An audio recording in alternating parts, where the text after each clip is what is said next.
પણ સ્વામિનારાયણ પોતે પણ અનંત કોટી બ્રહ્માંડના નિયંતા છે, છતાં પણ એને ગરીબોની સેવા કરવામાં એક સંત હતા, માંદા પડ્યા અને એની સેવા પોતે મહારાજ ભગવાને પોતે કરી. એટલે આપણે એવો આદેશ કર્યો છે કે તમે ગરીબોની સેવા કરતા રહેજો. હવે એને માટે અમે નક્કી કર્યું કે ગરીબોની આપણે કોઈ પણ રીતે એની આપત્તિ દૂર કરવી અને એને નિરોગી કરવા, એનો આપણે ખર્ચો જે થશે તે મંદિર સંસ્થા ભોગવશે.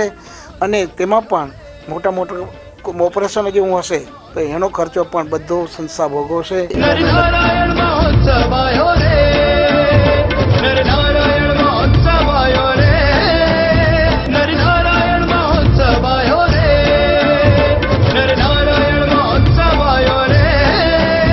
મોટો ઉત્સવ થશે, હજારો માણસો આવશે, બધાને ઉત્સવમાં આમંત્રણ આપ્યું છે અને આપી છે. અને જેટલા સારામાં આ કેમ્પમાં જેટલા દર્દીઓ લાભ લે એટલો અમને આનંદ થશે. સ્વામી પૂજ્ય ધર્મનંદન દાસજી महाराज, સર્વે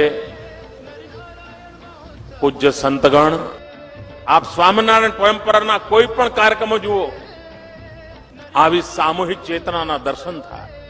એનો અર્થ એ થયો કે આ દેશની એક ચેતના જગાવવાનો એક સંતો દ્વારા અદભુત પ્રયાસ થઈ રહ્યો છે. 20મી સદીના ઉત્તરાર્ધ અને 21મી સદીના પ્રારંભમાં ફરી એકવાર આ ચેતનાનો પુનરુદ્ધાર થયો છે. મને ખાતરી છે 21મી સદી હિન્દુસ્તાનની સદી બનવા માટે આ પાયાનું કામ થઈ રહ્યું છે. સૌને જય સ્વામિનારાયણ.